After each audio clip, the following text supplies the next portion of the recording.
fuerza inmensa que es y será el movimiento bolivariano, aliado en un gran frente nacional, donde se integren las diversas fuerzas sociales del país y del continente, por qué no decirlo así, vamos a tomar el poder y vamos a transformar este destino venezolano. El director de la CIA, George Tenet, confesó estar especialmente preocupado por nuestro país.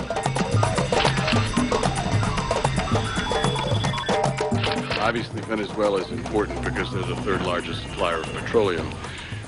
I would say that Mr. Chavez, and the State Department may say this, probably doesn't have the interest of the United States. Cuando Hugo Chávez llega a la presidencia en 1999, se inicia un nuevo proceso político en Venezuela, la Revolución Bolivariana, que transitaría un camino de cambios profundos, comenzando por la propia Constitución. Juro delante de Dios, juro delante de la patria, juro delante de mi pueblo, que sobre esta moribunda Constitución haré cumplir, impulsaré las transformaciones democráticas necesarias para que la República Nueva tenga una carta magna adecuada a los nuevos tiempos. Lo juro. Esto jamás de los jamases ha ocurrido antes en Venezuela. Aquí en Venezuela han redactado muchas constituciones, incluyendo la moribunda. Ninguna de esas constituciones, para ser aprobada, fue consultada con el país sobre el cual se va a aplicar la Constitución. La nueva Constitución, donde se fijarán las nuevas bases de la República de la Venezuela del siglo XXI, que estará comenzando muy pronto. El llamado a la Asamblea Nacional Constituyente para elaborar la nueva Constitución sacudió a los sectores dominantes y los ataques contra el gobierno bolivariano no se hicieron esperar.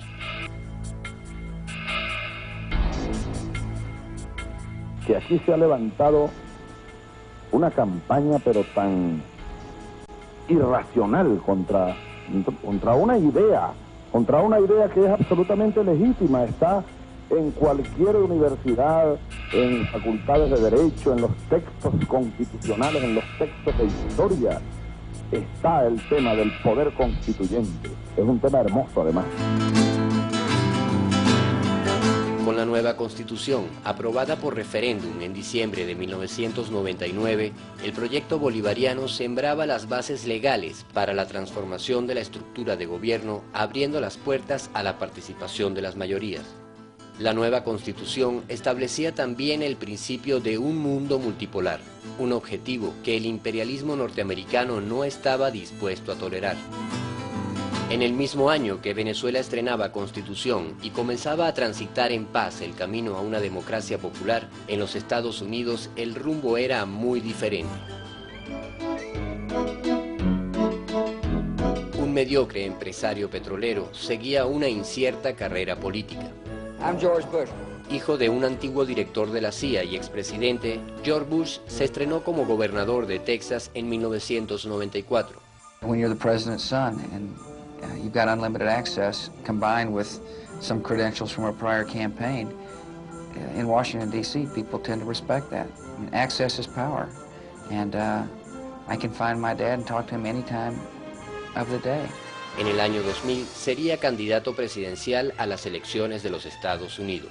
Elecciones que perdería por estrecho margen frente a su contrincante, el demócrata Al Gore. Realmente es increíble que manipularon tanto las elecciones en el año 2000 y que la mayoría de la gente en los Estados Unidos sabe que ganó Gore. Y si ganó Gore, Al Gore, ¿por qué no llegó a ser presidente? En el estado de la Florida se movieron los hilos para cambiar el resultado de las elecciones. You know something? We are going to win Florida. Mark my words. You can write it down. El gobernador del estado de la Florida, hermano del candidato George Bush, echaría mano de sus buenas relaciones con la mafia cubanoamericana. Se vio el fruto de esa relación cuando fueron los mismos grupos cubanos exilados que realmente llegaron a parar el conteo de los votos, y eso contribuyó a que Gore no llegó a ser presidente. Es increíble. Bush acabó ganando las elecciones, pero no por mayoría de votos, sino por decisión de la Corte Suprema de los Estados Unidos. Un puñado de jueces decidiría que Bush era el nuevo presidente del Imperio del Norte. Cuando designa su gabinete de gobierno, la Casa Blanca se convertiría en una verdadera sucursal de corporaciones transnacionales y de guerra. Secretario de Estado Colin Powell pasaría a la historia por mentir sobre las armas de destrucción masiva en Irak. Vicepresidente Dick Cheney representa a la petrolera Halliburton, acusado de fraude y tráfico de influencias.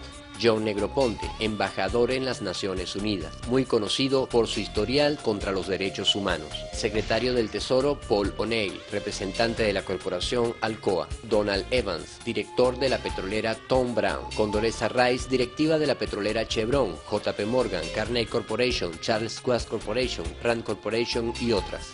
Donald Rumsfeld representa a dos grandes corporaciones de la industria militar, CERN y General Instruments, además de Motorola, Gulfstream Aerospace, General Dynamics, Sears, Allstate, Kellogg's y Asia Brinks. A ellos se suma el secretario de Transporte Andrew Card, representante de General Motors.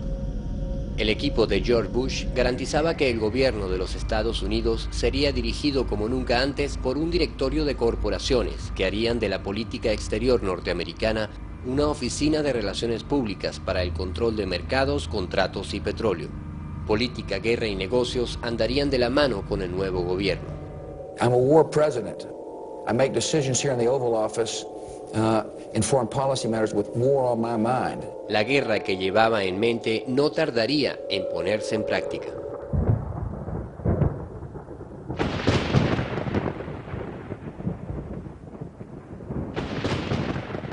En septiembre del año 2001, miles de personas morían bajo los escombros de las Torres Gemelas en pleno corazón de los Estados Unidos. A raíz de ese atentado criminal contra el pueblo estadounidense, el gobierno de George Bush despliega una carrera armamentista y de intervención sin precedentes. And the people who knock these buildings down will hear all of us soon.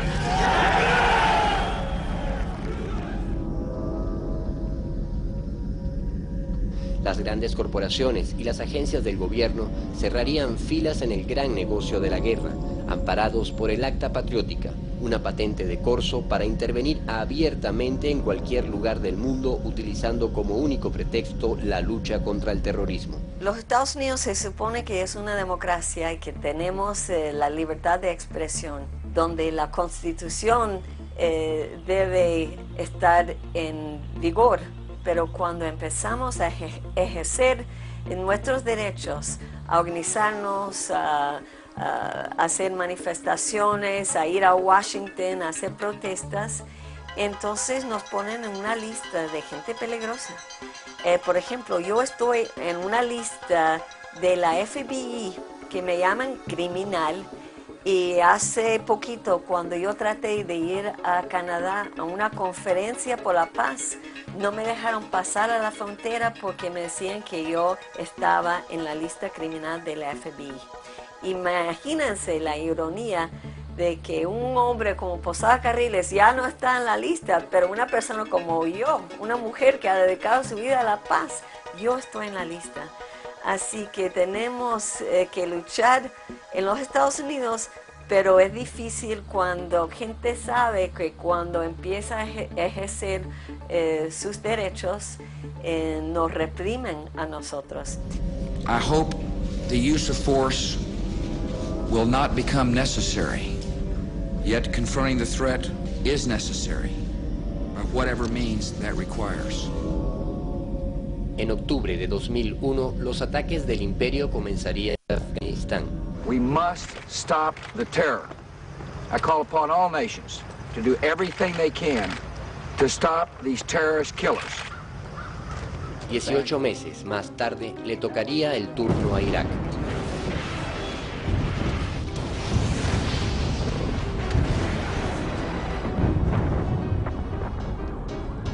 Miles de civiles son masacrados por los bombardeos del ejército estadounidense. Hombres, mujeres y niños que nada tenían que ver con el atentado a las Torres Gemelas cayeron bajo sus bombas en una acción que no guardaba relación con la lucha antiterrorista.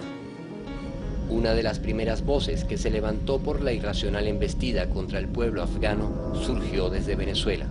Que se busquen soluciones al problema del terrorismo, sí, que se busque a los terroristas, pero así no.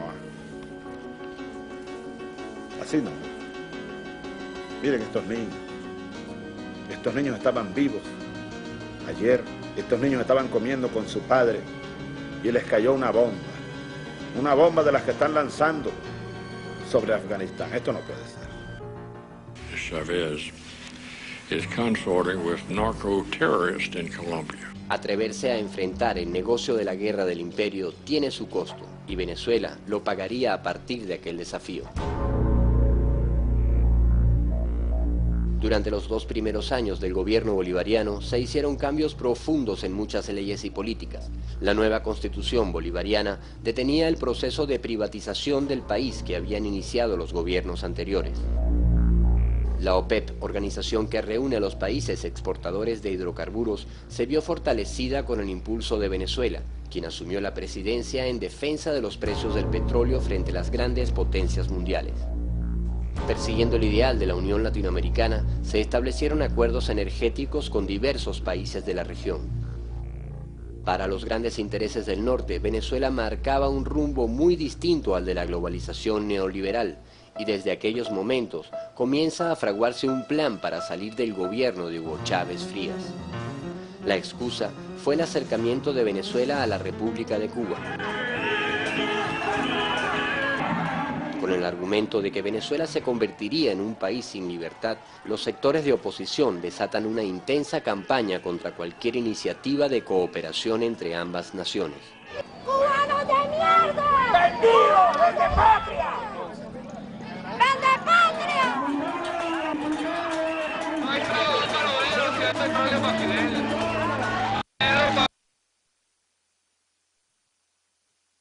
Ampliamente respaldadas por los grandes medios de comunicación de los Estados Unidos, reforzando la matriz de opinión pública mundial.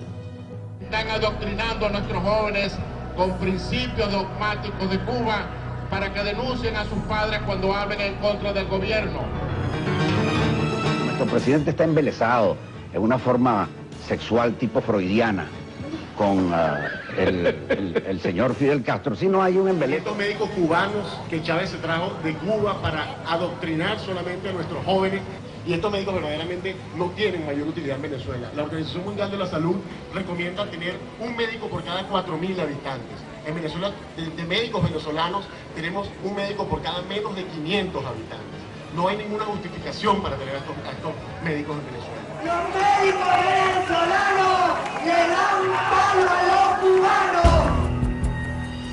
En los primeros momentos de esta campaña se trató de hacer creer que el gobierno bolivariano se encontraba infiltrado por miles de agentes cubanos que en pocos meses darían un vuelco hacia una dictadura comunista en Venezuela. El caso más elaborado y sonado fue el del falso agente cubano Juan Álvaro Rosabal, cuyo testimonio, ampliamente divulgado por los medios, alarmó al país al afirmar que junto a él se encontraban 1.500 agentes más en Venezuela. Haciendo un trabajo ideológico dentro de la población de Venezuela con vistas a que saliera un próximo presidente que no sabíamos cuál era, un próximo para ver si sabíamos que venía algo de izquierda que se iba a hacer en América. Acertó este viernes y señaló que desde hace 3 años hay agentes de su país infiltrados en Venezuela y que hoy en día incluso hay cerca de 1.500 militares. Un espía que se prestó para este juego de tratar de ayudar a Fidel en la invasión que nos está haciendo al pueblo de Venezuela. Pero al final, el falso espía reveló que había sido contratado para ser la estrella de aquella campaña de mentiras. Juan Álvaro Rosabal se siente engañado. Dispuesto a enfrentar su responsabilidad, ahora cuenta otra historia sobre su vida en Venezuela. Admite que vino en el año 97, pero no en labores de seguridad, sino buscando mejoras económicas.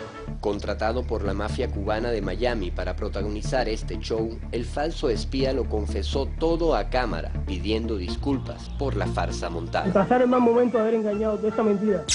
Y pasar el mal momento de haber engañado de esta mentira. Existencia de una estructura de propaganda muy bien organizada y financiada, que junto a otros elementos y el apoyo de la mafia de Miami, revelaban la existencia de una estructura de propaganda muy bien organizada y financiada, que continuaría creando matrices de opinión para destruir el proceso de cambios en Venezuela.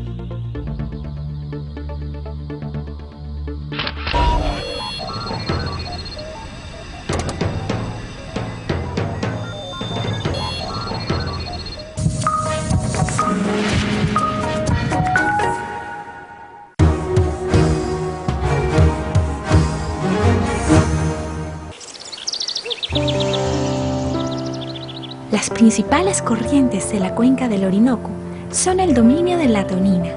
La tonina de río tiene en la contaminación de las aguas su principal amenaza. Ella aparece en el billete de 2 bolívares. Con este billete, que debemos cuidar porque es un bien para todos los venezolanos, el Banco Central de Venezuela nos recuerda que es necesario conservar nuestro patrimonio natural. En enero, Memorias del Fuego, el espacio dedicado a los eventos políticos y culturales más importantes de la historia. Llega con sus mejores documentales. Después de los días, sábado 22, primera parte. Domingo 23, segunda parte. La herencia del tirano. Sábado 29, primera parte. Domingo 30, segunda parte. Memorias del Fuego. Sábados y domingos, solo por Telesur. En un solo programa. Latinoamérica se expresa. Quizá es un mensaje muy simple. No foto. Hay que pagar. ¡Vamos al norte! El documental y el cine que hacemos y sentimos. Trabajaba de una forma en que quedara un producto que se entendiera. Testimonios de realizadores, convertidos ahora en protagonistas de sus propias historias. El verdadero tema era yo siempre quise ser director y no pude serlo. Temática, técnica y formato en Sala A. Los invito a ver Sala A. Sala A. Todos los jueves. Solo por Telesur. En enero, Telesur rescata el origen cultural de Latinoamérica a través de un seriado que narra el legado de nuestros pueblos originarios. Domingo 23, Cusi Cusi.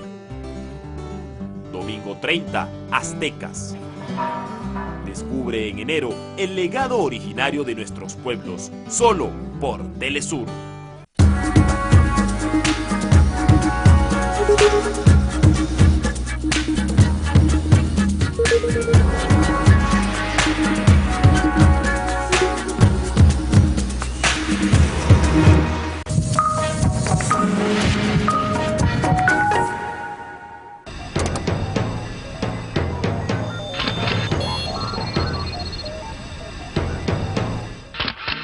Una clase social poderosa se lanzó contra las medidas de gobierno. Y eso lo podríamos colocar como un punto de inflexión en diciembre del 2001, cuando después de aprobar las leyes habilitantes, la clase poderosa, Fede Cámara, e incluso la Iglesia Católica, deciden no seguir hablando con José Vicente Rangel, que era el enlace entre el gobierno y los sectores de Fede Cámara, la Iglesia Católica y los medios de comunicación. En diciembre de 2001, la federación que reúne a los grandes empresarios organiza una huelga general ante las nuevas leyes impulsadas por Chávez. Hacemos una exhortación a todos los empresarios a que se mantengan perseverando entonces en esta lucha que hoy hemos iniciado y que mantengan sus Santa Marías abajo, sus puertas cerradas, que mañana los trabajadores no se hagan presentes en sus puestos de trabajo. Pero el apoyo de la población a las nuevas medidas llevó al fracaso del paro. Venezuela pierde. Entonces, ¿qué Fede Cámara quiere Venezuela? ¿Cuál es ese amor a la patria, a la nación? ¿Cuál es ese amor que están dando? Ninguno. Toda la mayoría de las personas están trabajando y las camionetas están trabajando y los comercios están abiertos también y hay mucha gente que están trabajando. Yo creo que ese fue un fracaso. La receta del perfecto golpe de Estado que los gobiernos estadounidenses habían aplicado en América Latina por 50 años les fracasaba en Venezuela al chocar con el enorme apoyo popular con que contaba la revolución bolivariana. El pueblo venezolano veía en las leyes de tierras, la ley de pesca y otras 47 nuevas leyes la materialización de una distribución más equitativa de la riqueza. Esa ley de tierra es para el pobre, no para los ricos, porque los ricos quieren para los bolsillos de ellos. Porque Chávez les ha dicho la verdad, ¿ve? Entonces, anteriormente la gente no decía nada porque todo el tiempo era mentira. Yo les prometo, les digo, pero como nadie cumplió, pero como ahora le dice la verdad, el que coma y que se pique, como él dice, eso es lo que yo digo. Yo 100% lo apoyo a Chávez. Y por esa razón, todos los días que me queden a mí de vida no son míos, sino que le pertenecen al pueblo heroico de Venezuela. Yo viviré todo lo que me quede de vida para entregarme por entero a la revolución bolivariana, a la construcción del socialismo venezolano del siglo XXI. Ante el fracaso del paro del 2001, el gobierno estadounidense destinó grandes cantidades de dinero a financiar a los grupos y personajes que le servirían como agentes de desestabilización. Se forma un comité en Washington, un comité interministerial, con la participación de todas las agencias envueltas en las intervenciones. Y en conjunto hacen las decisiones de quién va a financiar cuál actividad para remover del poder al presidente Chávez y la coalición que lo apoya. Este programa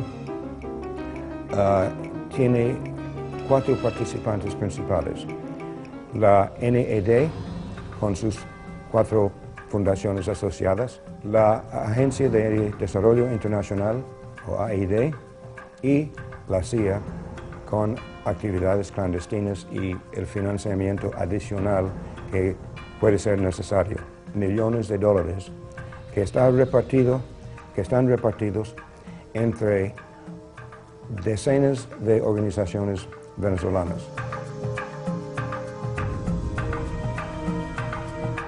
Lo que he conseguido hasta el momento ya es un esquema muy compleja y muy profunda de intervención, no solamente financiamiento, sino apoyo y entrenamiento político. Los primeros documentos que salieron fueron de este National Endowment for Democracy, o la NED, que me entregaron 2,000 páginas, un poquito más, sobre todos los proyectos que ellos estaban realizando aquí en Venezuela. Lo que se veía en ese documento era un financiamiento a los sectores de la oposición. Hoy hemos llegado hasta la Avenida Bolívar, pero que se preparen porque el 11 de junio vamos hasta Miraflores. ¿Cómo se hace esto? Pues el dinero viene del gobierno al Fondo Nacional para la Democracia. NED entonces pasa el dinero a una de las 4 fundaciones asociadas, como de los 2 partidos políticos y la Central Sindical o la Cámara de Comercio. Y ellos canalizan el dinero a través de contactos con organizaciones venezolanas.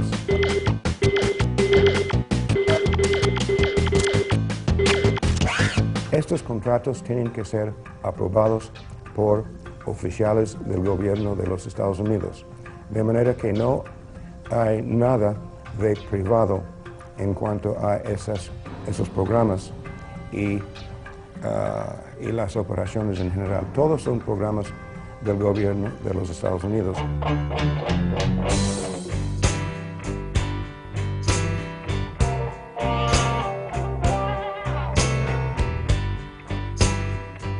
Tratan de disfrazarlos como programas de instituciones particulares. En el caso de la NED, lo que fue evidente era que en el año 2000 y antes, a Venezuela le daban más o menos $200,000 al año a todos los proyectos diferentes que tenían aquí, que no eran muchos.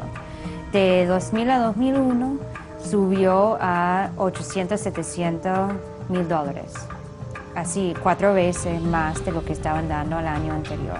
Con el financiamiento encubierto y el apoyo de la embajada estadounidense, se impulsaron operadores políticos y acciones preparatorias para el derrocamiento del presidente Chávez en abril de 2002. Evidencia de ello son los documentos secretos de la CIA elaborados desde Caracas y desclasificados tiempo más tarde. Este es uno de esos informes secretos donde se da cuenta de la labor de inteligencia realizada por un agente, sondeando las inclinaciones de los alcaldes del país en busca de potenciales aliados para el golpe de Estado que se venía fraguando. Este informe confidencial fue enviado a las oficinas de la CIA en Washington, a la Dirección de Inteligencia del Pentágono y al Consejo Nacional de Seguridad. En él se describe en detalle información recolectada a comienzos de abril de 2002 sobre el alcalde bolivariano Freddy Bernal, fiel al gobierno de Chávez. El agente encargado de recolectar la información incluyó una ficha biográfica del alcalde venezolano con datos personales. Tener los detalles de los seguidores del presidente Chávez era una información muy útil para la persecución que sobre ellos se desataría semanas más tarde. La mayor parte del contenido del informe fue tachado por la CIA antes de ser desclasificado, pero olvidaron un detalle, el nombre del agente que resultó ser ni más ni menos el flamante embajador de los Estados Unidos, Mr. Charles Shapiro. Así funciona la intervención del norte, empleando como personal de inteligencia a funcionarios diplomáticos. Embajadores cuya misión no es representar a su país, sino desestabilizar a los países anfitriones, realizando un trabajo de inteligencia y reclutamiento entre figuras de la política, la televisión, periodistas, directores de medios como Víctor Ferreres, quien para la época manejaba la televisora más comprometida con la conspiración. Un golpe de Estado venía en camino. Prosigamos pacíficamente nuestra marcha hacia la avenida Bolívar por la ruta de la autopista Francisco Fajardo. En abril del año 2002 se produce el golpe de Estado. Por sus líderes al sitio donde se encontraba otra manifestación de simpatizantes del presidente Chávez. En el lugar, los golpistas habían preparado una emboscada con participación de francotiradores que desde los edificios dispararon contra ambas manifestaciones. Un señor que estaba allá en el segundo piso del edificio comenzó a disparar y un muchacho que estaba aquí con nosotros fue herido en la cabeza. El clima de terror había sido creado. Culpando al presidente Chávez, tenían la justificación para dar el golpe de Estado. A todas las Fuerzas Armadas, por favor, actúen, este gobierno ya es ilegítimo. Lo importante es que ahora asuma la responsabilidad ante el país de renunciar y de facilitarle al país que la transición se produzca con el menor costo. Se articuló el interés transnacional, la participación norteamericana directa en el golpe con la fuerza que tenían en la conducción de PDVSA y lo que tenían en las Fuerzas Armadas. Todo eso se conjugó y se produjo el golpe de Estado. Hemos decidido dirigirnos al pueblo venezolano para desconocer el actual régimen de gobierno y la autoridad de Hugo Rafael Chávez Frías. El presidente Chávez se encontraba en el Palacio de Gobierno. Allí recibe el mensaje de los golpistas emplazándolo a entregarse bajo la amenaza de un bombardeo contra la sede gubernamental. Y estaba en una situación A y una posible salida de los aviones porque eso era lo que se veía en el ambiente. Chequearon los aviones, había 3 aviones listos para salir. Yo me pongo de acuerdo con la gente que tenía allí en el hangar para prender las luces del hangar y de la rampa, las luces que dan a las torretas que dan hacia la rampa donde están los F-16. Mientras ellos prendían las luces, yo salía a llamar a los F-máquinas para abortar la misión, que los aviones no salían. Habían otros que estaban tratando de desconectarle batería al avión. A la par de esto viene la gente que estaba en comando de base con el difunto Torres Finol reunido. En ese momento llegan ellos con su comitiva de los vehículos y mandan a interrumpir el tráfico en la parte de la rampa con los camiones de los bomberos y todo eso, para evitar la posible salida. Ante la amenaza de bombardear la céntrica zona donde está ubicado el Palacio de Gobierno, Chávez accede a entregarse a los golpistas, quienes lo llevan detenido. No es que él renunció, pues el presidente no renunció. La CIA está detrás de todo esto, así todo el mundo lo sabe. Nosotros veníamos diciendo que tenemos documentos con 19 pasos de un golpe de Estado. Presidente, volveremos, no joda. Esta vaina es la final. Que no nos hemos ido. Así es.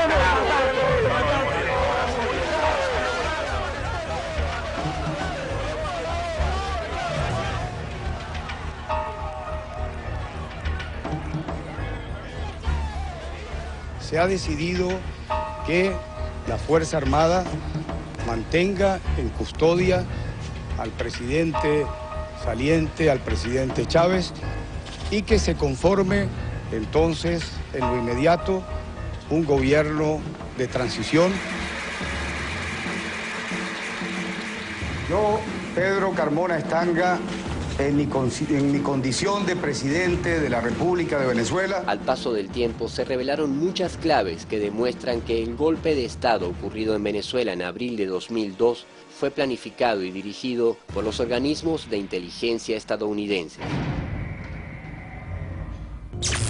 Se suspende de sus cargos a los diputados principales y suplentes a la Asamblea Nacional. La coordinación del golpe de Estado por parte de los organismos estadounidenses se evidencia con los propios documentos desclasificados de la Agencia Central de Inteligencia. Estos informes son realizados por la agencia y dirigidos a los miembros del gobierno en Washington para mantenerlos al tanto de las operaciones. Este informe corresponde a los días previos al golpe de Estado. En él se detallan paso a paso los sucesos que ocurrirían días más tarde. Un intento de golpe tendría un riesgo considerable de violencia. Las condiciones para el golpe maduran. Facciones de militares disidentes, incluyendo jóvenes oficiales, están acelerando pasos para el golpe este mismo mes.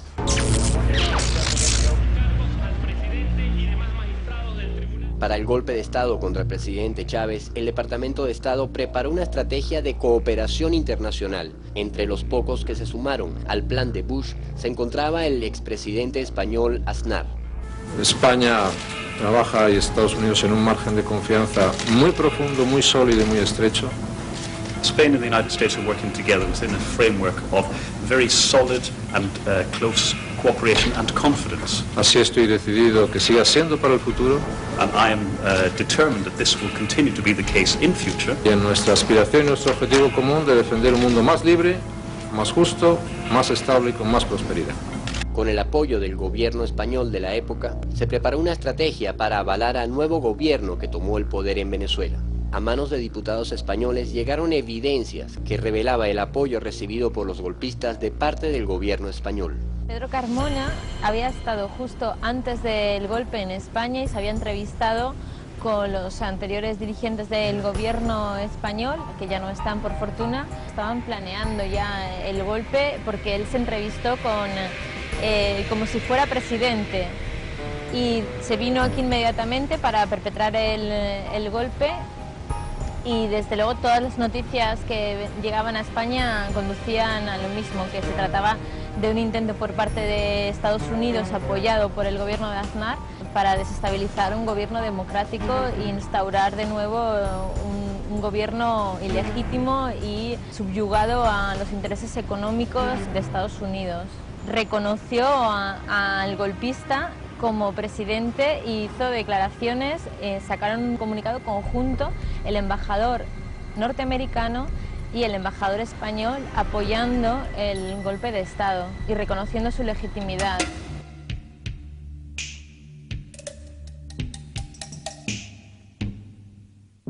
Un fajín, se compró el fajín que iba a lucir cuando tomara posesión en Venezuela del gobierno golpista. Se lo encargó a hacer allí un fajín a medida en España. En condición de presidente de la República de Venezuela. Otro elemento que demuestra la participación estadounidense en el golpe de 2002 es la presencia directa de equipo y personal militar estadounidense en territorio venezolano. Equipos de guerra norteamericanos estuvieron en Venezuela. Informe preciso de personal militar que se encontraban en el aeropuerto internacional de Maiquetía y que tenían la necesaria observación a todo lo largo del aeropuerto, informaron de la presencia, por lo menos, de 2 helicópteros de combate de la serie Black Hawk. Otro testigo venezolano desde la torre de control del aeropuerto presenció la incursión de las aeronaves. Hay una controladora que me dice, Fran, vienen unos helicópteros norteamericanos de Aruba. Yo le digo a uno de los suboficiales que estaba ahí que por favor chequeara la orden de vuelo a ver si estaban autorizados. Y él me dice, sí, mi maestro, aquí está la orden de vuelo, tómela. Y era una orden de vuelo para 6 helicópteros UH-60 Black Hawk. Veo en la rampa militar, lo veo porque yo estoy en la azotea, el centro de control tiene 3 pisos. La rampa militar me queda a un lado y podía divisar completamente la rampa militar desde la azotea. En lo que yo volteo veo un KC-141 y 4 helicópteros blancos. Entonces, en ese momento a mí se me había olvidado que ya ellos me habían dicho que los helicópteros habían llegado. Él me dice, esos helicópteros son los gringos, ¿no? Y le digo, sí, no sé qué hacen ahí. O sea, él me dice, verás, yo no sé qué hacen ahí, pero son bien bonitos, me dice. En ese momento yo le digo, estos malditos están aquí para masacrar a mi pueblo.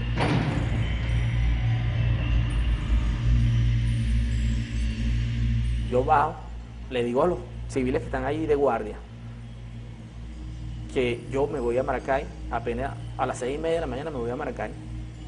Y a los militares les digo, yo voy a Maracay y voy a levantar un informe de lo que ha pasado aquí. En mi condición de presidente de la República de Venezuela. El golpe fue acompañado de operaciones encubiertas que fracasaron a pesar de haber sido cuidadosamente planificadas. En la isla donde mantenían detenido a Chávez se encontraban aeronaves estadounidenses de uso civil dispuestas para trasladarlo secretamente hacia un destino incierto. Pero el presidente Chávez, desde el lugar de su reclusión, logra comunicarse con el exterior a través de un soldado que lleva su mensaje.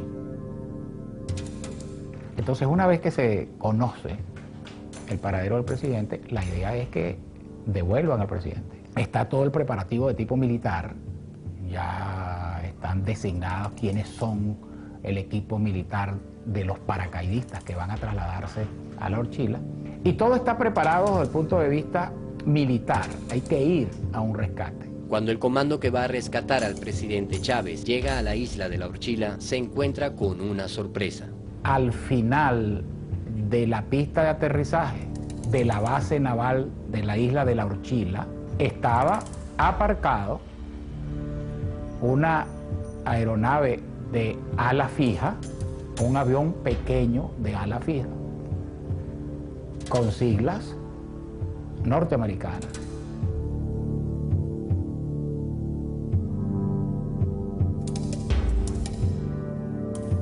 Y esto no me lo contaron, esto lo vi al momento de aterrizar en la Orchila, los 3 helicópteros que habían salido de la brigada de paracaidistas de Maracay. No teníamos idea de por qué estaba, porque no había sido el avión con que trasladaron al presidente, porque si el presidente estaba en Turiamo, ese avión, ¿por qué estaba allí? En ese momento no teníamos ni idea. Interrogantes como esa quedarían sin respuesta, pero otras saldrían a la luz después del retorno del presidente Chávez. La participación estadounidense en aquel atentado a Venezuela dejó muchas huellas imposibles de borrar.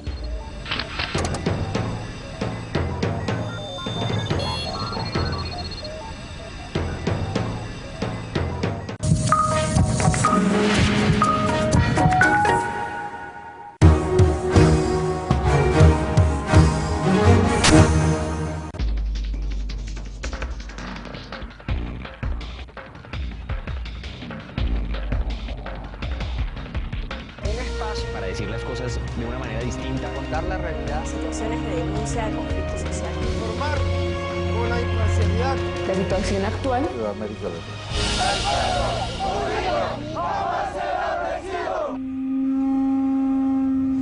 Reportajes Telesur, todos los miércoles, solo por Telesur. Telesur presenta, en el marco del derrocamiento de la dictadura de Marcos Pérez Jiménez, un documento que revela la vida y obra de Fabricio Ojeda, precursor del movimiento cívico-militar que puso fin al régimen dictatorial de la Venezuela de 1958. Fabricio Ojeda, principio de la revolución, hoy solo por Telesur. Día a día, en la emisión de Telesur Noticias, conozca la información que impacta al mundo. Al fondo de la noticia. Obtenga en 10 minutos, de la mano de invitados especiales, la interpretación y el análisis del suceso más relevante del día. Al fondo de la noticia, de lunes a viernes, solo por Telesur. Visitaremos el lugar de trabajo de dos disciplinas emparentadas con lo popular, pero también con lo más solemne de ciertas culturas. Entérate qué hace un orfebre y un fileteador. Destino Latinoamérica. Oficios porteños, este martes por Telesur. Manténgase al día con los sucesos más importantes de la semana. En 30 minutos, un resumen de los hechos que hacen noticia en América y el mundo. Síntesis, todos los sábados, por Telesur.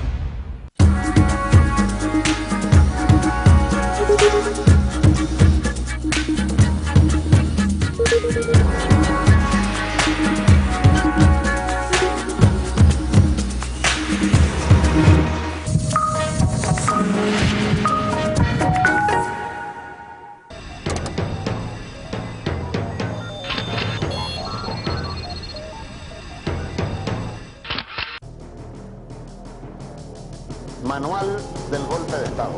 Este es un trabajo que se refiere, bueno, a documentos que el gobierno de Estados Unidos ha emitido en distintas ocasiones y que han permitido conformar el llamado Manual del Perfecto Golpe de Estado Latinoamericano. Cientos y cientos de documentos desclasificados junto a testigos y evidencias inocultables demuestran la injerencia del gobierno estadounidense contra la democracia venezolana en el golpe de abril. El Senado estadounidense obligó al gobierno de Bush a abrir una investigación oficial sobre su participación en el golpe. El silencio de la Casa Blanca era inaceptable ante las contundentes denuncias. El fiscal general de los Estados Unidos elaboró un informe en julio de 2002, donde se reconocía el financiamiento encubierto. La NED, el Pentágono y la Casa Blanca dieron entrenamiento y apoyo financiero por un total de $3.3 millones a grupos y venezolanos que estuvieron involucrados en el golpe de Estado de abril de 2002. El informe también reconocía la presencia de militares estadounidenses actuando con los golpistas. Grupos estadounidenses estuvieron en Fuerte Tiuna y en otras unidades militares en la tarde del 11 de abril durante la escalada de los eventos.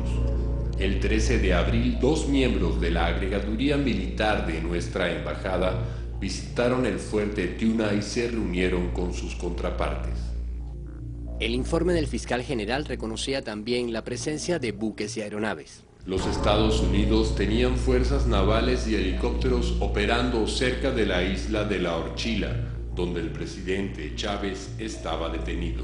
A pesar del cúmulo de evidencias que el fiscal se vio obligado a reconocer, las conclusiones de su informe fueron una burla a la razón. La política de los Estados Unidos hacia Venezuela durante el periodo mencionado fue apoyar la democracia y la constitucionalidad.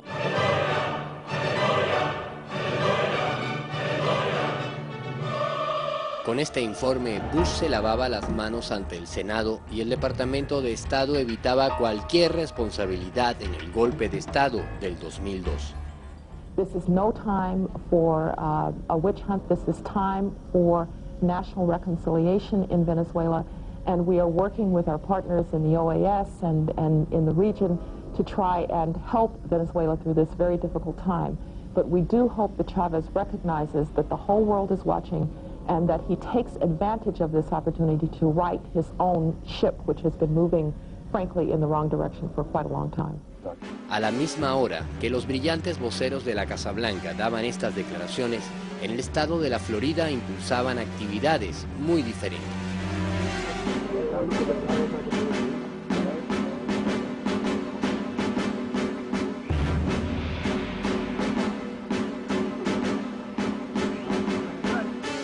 Las personas que vemos entrenando con uniforme y armas de guerra son paramilitares y el lugar donde se encuentran es una finca en las cercanías de un aeropuerto de Miami.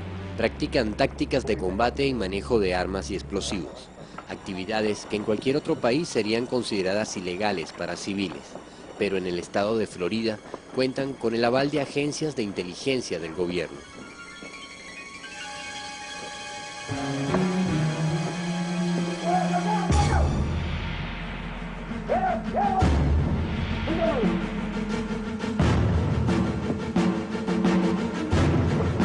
Rodolfo Frometa es el jefe de este grupo paramilitar, a quien el apoyo de políticos estadounidenses le permite preparar comandos para operaciones en América Latina.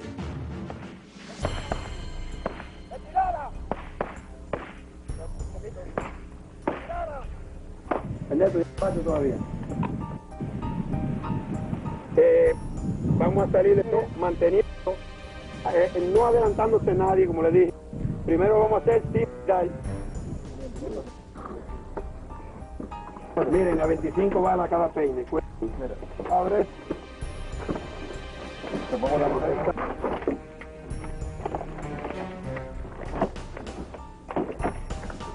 Arriba, lleva, mete 26. Ponme eso junto con eso. Cada cajita de esta trae, si no me equivoco. Todo el trabajo que se ha hecho por Comando F4 en Cuba recientemente, los comandos F4 llegaron a quemar un depósito de petróleo que se encuentra en la provincia de Santi Espíritu, en un lugar que le dicen Casirda, fue destruido totalmente. Fueron puestas proclamas en varios lugares. Fue quemado una guagua de la compañía Gaviota, que toda la divisa que se coleta va a pasar a la Fuerza Armada a Raucatro. Fue fundido un jeep en Guantánamo, que era de la seguridad del Estado. Fueron puestas proclamas en Guantánamo, en varios lugares. Los armamentos que usamos, los comandos F4, AK-47, R-15, se usa un rifle también, que es en este caso 30-08, para especialmente tiro especial a larga distancia. Se pueden comprar también metralladoras calibre 50 semiautomática, pistola 9 milímetros, pistola, también se usa la Makarov, que en Cuba es la que usa el gobierno cubano. Y todo este armamento aquí lo venden en cualquier armería. Grupos como este sirven de apoyo a las políticas intervencionistas en América Latina desde hace 50 años. El respaldo oficial les permite mantener oficinas en Miami, celebrar reuniones con conocidos sectores políticos y convocar abiertamente ruedas de prensa con el aval del mismísimo gobernador de la Florida, Jeb Bush, hermano del presidente de los Estados Unidos. Las operaciones que les son encomendadas no se limitan a Cuba. Entre sus objetivos también está Venezuela. Le hacemos training a otro grupo de gente que queremos que no sean conocidas para el momento debido. ¿Qué resultados han tenido? ¿Han tenido buen resultado? Hemos tenido muy buen resultado porque hasta ahora todo el trabajo que se ha hecho por Comando F4, por ejemplo, a nivel internacional, está dando resultados. Hemos tenido unas informaciones muy buenas de la infiltración de Comando F4 en el caso de Venezuela. La infiltración de Comando F4 en el caso de Venezuela. La persona que vemos impartiendo instrucciones a paramilitares en territorio norteamericano es el capitán venezolano Luis García Morales, activo opositor al presidente Chávez. Así como él, otros personajes de la oposición golpista pasaron por allí. Hace 2 años y medio atrás que el coronel Soto vino aquí desde Venezuela, se entrevistó con nosotros y yo le di la sugerencia antes de la primera manifestación de Venezuela que había que eliminar a Chávez. La injerencia del norte se valió de personajes que en Venezuela se presentaban como líderes de una oposición pacífica, luchadores por la libertad y la democracia, mientras mantenían estrechos vínculos con el terrorismo que avalan las agencias de inteligencia extranjeras.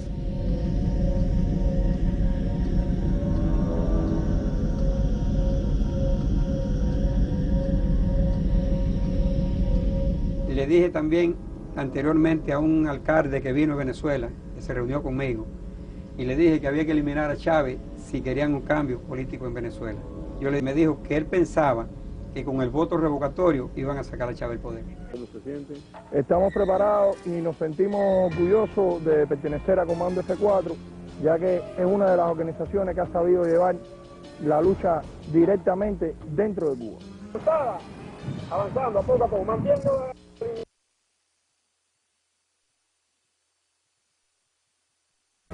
Arriba, la gente de Venezuela, alineamiento, avanzando. El objetivo en el caso militar es la penetración inmediata y la aniquilación rápida del objetivo en el menor tiempo posible para lograr rápidamente lo que queremos en ese momento. Nunca damos a conocer todo el trabajo nuestro por medida de seguridad. Y nunca damos a conocer cuántos miembros tiene Comando F4. Y nunca damos a conocer en Cuba quiénes son los que trabajan con nosotros. Ni en países como Venezuela, que el nombre de Francisco Caballero es un nombre de guerra, para que pueda trabajar sin que sepan quién es. Y tenemos varios miembros de Comando F4 en Venezuela trabajando, pero no damos a conocer sus nombres. Le damos nombres que no son los legítimos de ellos. Avanzando poco a poco, mantiendo el alineamiento. Venezolana, entra un poquito más.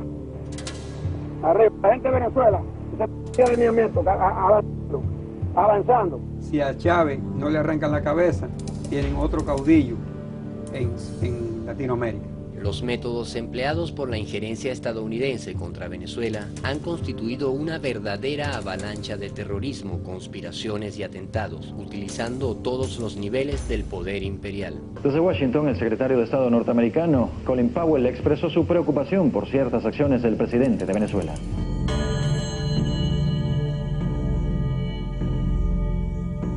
We have been concerned with some of the actions of Venezuelan President Chavez, Venezuelan President Chavez.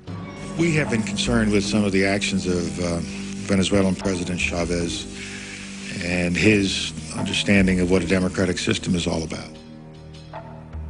I'm sure that all of us are going to be watching very closely to see what goes on in Venezuela and with President Chavez in particular.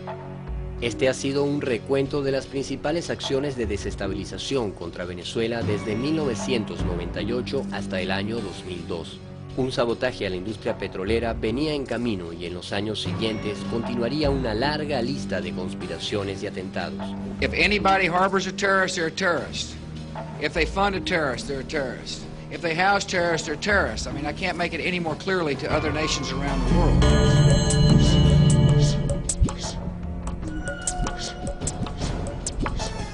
La injerencia contra Venezuela dejó de ser una invasión silenciosa para convertirse en una abierta guerra por el petróleo en la que el imperio no ha cosechado sino fracasos ante la determinación de un pueblo soberano.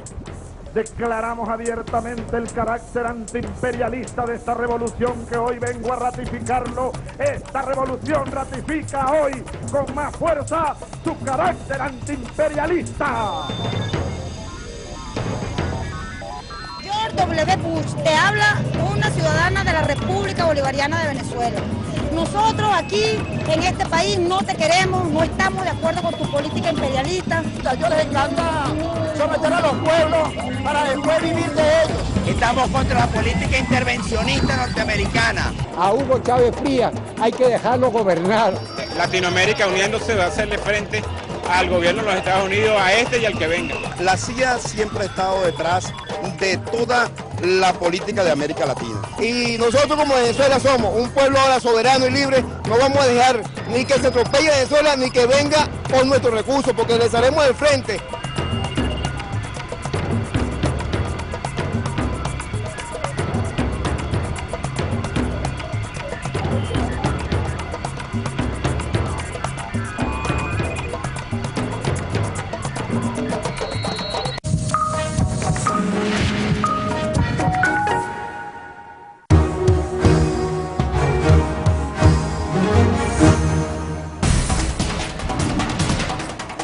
Manténgase al día con los sucesos más importantes de la semana. En 30 minutos, un resumen de los hechos que hacen noticia en América y el mundo. Síntesis, todos los sábados, por Telesur.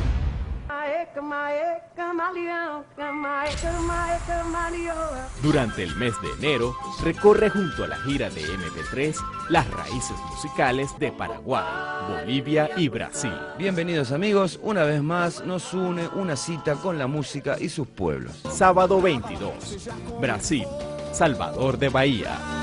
Sábado 29, Bolivia, Santa Cruz de la Sierra. Si hay música, hay gente. Experimenta en enero toda nuestra diversidad musical con MP3, Gira Latina, solo por Telesur. ¿Por qué este bloqueo? ¿Y cuánto realmente hay detrás de cómo ha repercutido? ¿Cuál es la situación? Quisiera empezar a decir que el desarrollo de América Latina es función de los latinoamericanos. De tratar de romper el monopolio. Para que podamos ver las realidades de los países contadas por sus propios protagonistas. Necesitamos realmente ponernos a tono con los grandes cambios, con los nuevos ritmos de la historia de América. A partir de la libertad, la democracia, los derechos humanos. Acompáñenos. Martes y jueves. Solo por Telesur. Mesa Redonda Internacional. Todos los martes y jueves.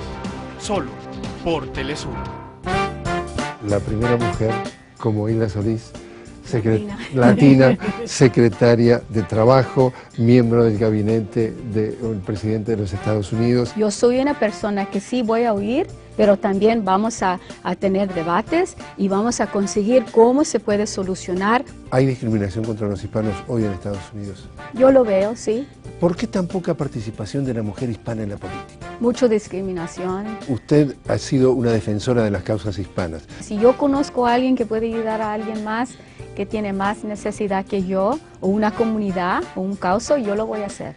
Jorge Gestoso entrevista a Hilda Solís este miércoles, solo por Telesur. Ahora comenzamos las informaciones. Deportes, Telesur Ciudad del Cabo. Desde la ciudad de Johannesburgo, en Sudáfrica. Desde San Juan, Puerto Rico. De la ciudad de Medellín, en Colombia. 30 minutos de acción deportiva. El equipo de Deportes Telesur te presenta a diario los logros y éxitos de nuestros atletas. Los desafíos deportivos de la región. Y el más completo panorama del deporte mundial desde los escenarios internacionales. La acción deportiva es por Deportes Telesur.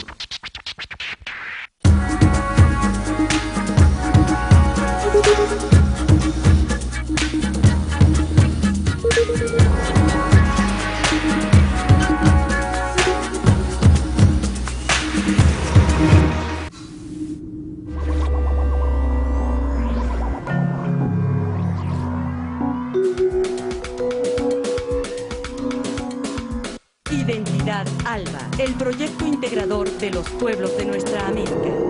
La resistencia indígena, esa lucha incesante de los pueblos originarios por la defensa de su derecho a existir, es un rasgo fundamental de la historia de las luchas políticas en nuestro continente. 517 años atrás, los habitantes de Abya Yala pudieron ver las naves europeas que traerían consigo enfermedades, saqueo y el exterminio de decenas de millones de seres humanos cuya condición fue reducida a poco menos que animales, bajo la anuencia de la Iglesia Católica, que argumentaba que los indígenas no tenían alma. La conquista sembró en la mente de europeos y criollos la creencia de una supuesta superioridad cultural y genética que les da el derecho a adueñarse de las riquezas naturales de los pueblos de la Abya Yala. En la actualidad, aún los pueblos originarios de nuestra América son víctimas de constantes y marcadas violaciones de sus derechos, especialmente el más fundamental de todos, el derecho a la vida. Algunos gobiernos de la región ven a la tierra como mercancía que les pertenece como Estado, mientras que para los pueblos originarios, ellos pertenecen a la madre naturaleza, a la Pachamama, que no puede ser vendida. Por lo tanto, los pueblos indígenas sufren marginalización y persecución de sus líderes en muchos países de América Latina. Según la Oficina del Alto Comisionado de Naciones Unidas para Refugiados, ACNUR, en Colombia, el persistente conflicto armado sigue afectando a centenares de miles de personas. Entre ellos, los más perjudicados son las comunidades indígenas. Todas las partes implicadas en el conflicto son responsables de abusos generalizados y sistemáticos contra los derechos humanos. Comunidades enteras podrían desaparecer tras ser forzadas a abandonar sus territorios ancestrales. Frente a esto, en el ALBA, el Estado Plurinacional de Bolivia busca su descolonización, donde las 35 naciones originarias buscan desconstruir, desaprender y luchar por sus plenos derechos de vivir en armonía con la Pachamama. En Ecuador, la nueva Constitución ha trascendido al reconocer los derechos de la naturaleza. En Venezuela y Nicaragua, los gobiernos reconocen las tierras y demandas históricas de las comunidades indígenas. Porque en el ALBA, los pueblos originarios son reconocidos como parte fundamental fundamental del cambio de paradigmas necesario para desarrollar modelos propios con la herencia de las culturas milenarias de la Via Yala. Identidad ALBA, el proyecto integrador de los pueblos de nuestra América.